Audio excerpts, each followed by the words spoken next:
Саламатсызбы, урматтуу Каныбек мырза, ишиңизге ийгилик, жараткан жар болсун.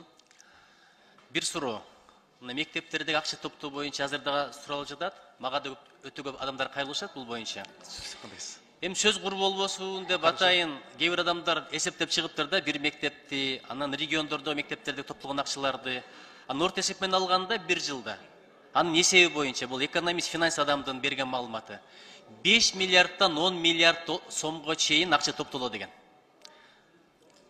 Орточо эсеп менен дагы бир жолу айтам, мындай бейрасмий тактап эсептеп чыкканда 5 миллиардтан 10 миллиард. Сиз дагы эсептеп чыксаңыз болот.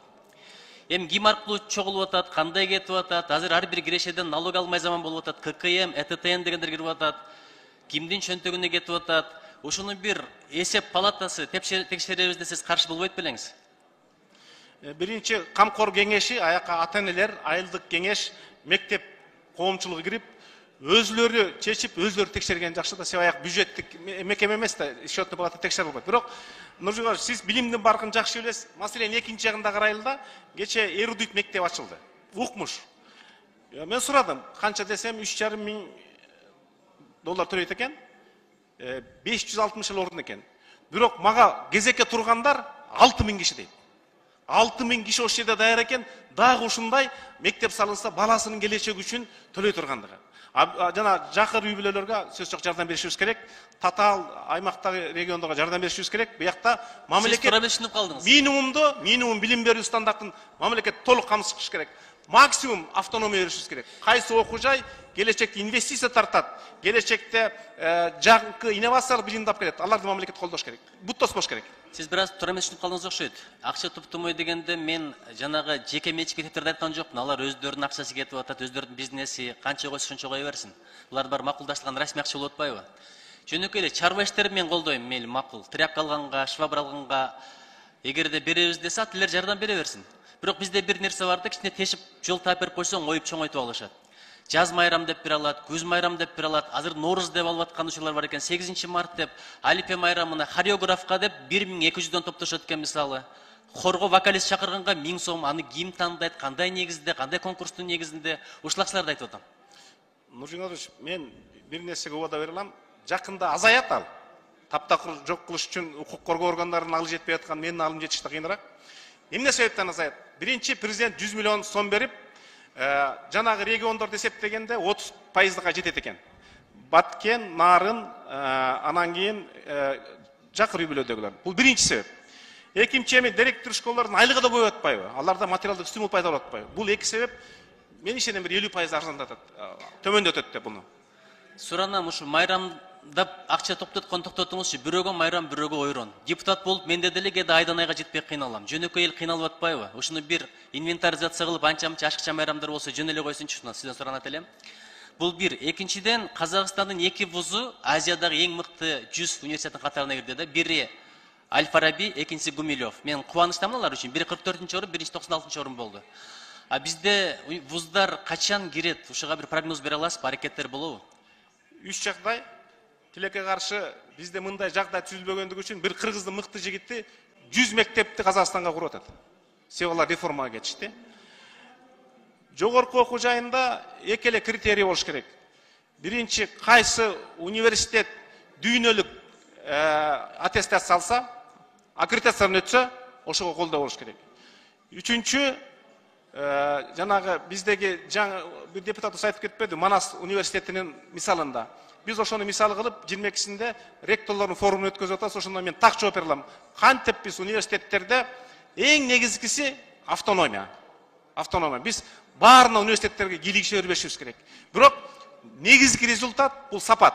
Мындан кийин билим берүү министрлигинин астында закон кабылданса, эң негизги департамент түзүлөт. Ал сапат департамент болот. Ал түздөн түз мага баш ийбейт, премьер-министрге баш ийет, керек болсо президентке баш ийет. Ошо аныктап турат да, тааныш-панышка карабайт, электрондук рейтингдин негизинде кайсы университеттин рейтинги кандай болот. Макул, кийинки суроо. Комиссия текшерип барат, ачык сабактар болот. Комиссия келгенде мугалим башкача, комиссия жокту башкача. Балдарды жасалма даярдамай, бул балдарды эки жүздүүлүк өйрөтүп атпайсызбы? Ушуну кантип токтотобуз? Бул жанагы Гапыр агай жөнүндөгү фильмди көрдүңүз да. Эң чоң тоскоолдук директор школ андан кийин районо, андан кийин аким, андан кийин губернатор, андан кийин элге берүү министрлиги. Өкмөткө жетелектеле эле Гапырагай жарым өмүрүн Кадам жайдан Бишкекке келгенче эле коротуптур. Ошо тоскоолдук менен алышыбыз керек.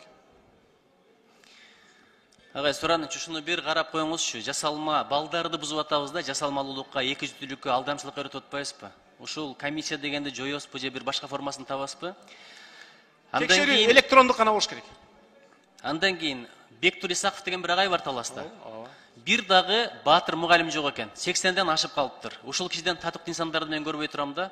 Мен вуздун окуу жайлардын профессорлорун айткан жокмун. Айылдагы мугалимдерден ушул кишини быйыл баатырлыкка көрсөтүп түртүп көрбөйсүзбү? Бизде колдоп берели. Аны жеке коомчулук көрсөтсө президент чечет мыйзамдын негизинде.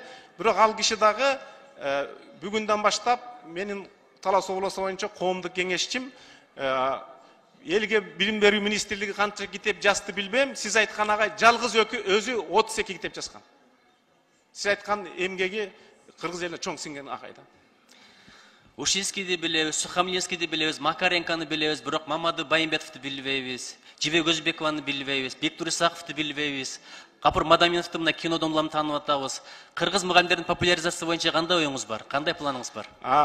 Биз 2 күн болду, журналистика факультеттеринин декандарын чакырып, мен тапшырма бердим. 2-3 айда Кыргызстанды 100 жылда өзгөрткөн 100 мугалим жөнүндө документалдык фильм тартылат. Анын ичинде сиз айткан Бектур агайда бар, Сайдылканов агайда бар, Юнус Алиевде бар. Бүгүн мага келип кетти. Биздин биринчи министр Муса Рускулбеков деген болгон. Ошонун небереси келип кетти. Сиздер да жардам бересиздер. Педагогика институту менен бирге аныктайбыз. Андан кийин 150-200 болуп кете берет. Анын баары YouTube'да болот, каналдарда болот, мамлекеттик канал макул болот, ошо стандартка туура келсе. Анан кийин ар бир мектепте турат. Ушул 100 жылда кирип дүйнөнү өзгөрткөн 100 кыргызстандык мугалим. Кыргызстандын Аманашвилилери эл тааныш керек. Ошо көз өтүп кеткендери көп экен. Мен баарын азыр мораторий коем, мектептерге аты ыйгаруу жөнүндө. Анан биз аныктагандан кийин ошол 100 инсан эң биринчи кезекте аттары бериш керек. Мисалы үчүн Шадном Некулуев, гимндин автору, кыргыз эл мугалими. Мектеп саналат.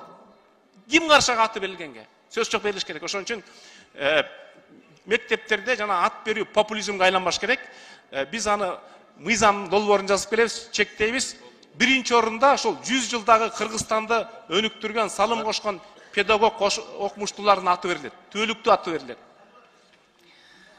Каныбек мырза, сиз чыгармачыл адамсыз, кыргыздар деген жыйнакты чыгаргансыз, чыгармачылыкты таштабасаңыз сураныч. Ийгилик каалайм. Кудай колдосун. Рахмат.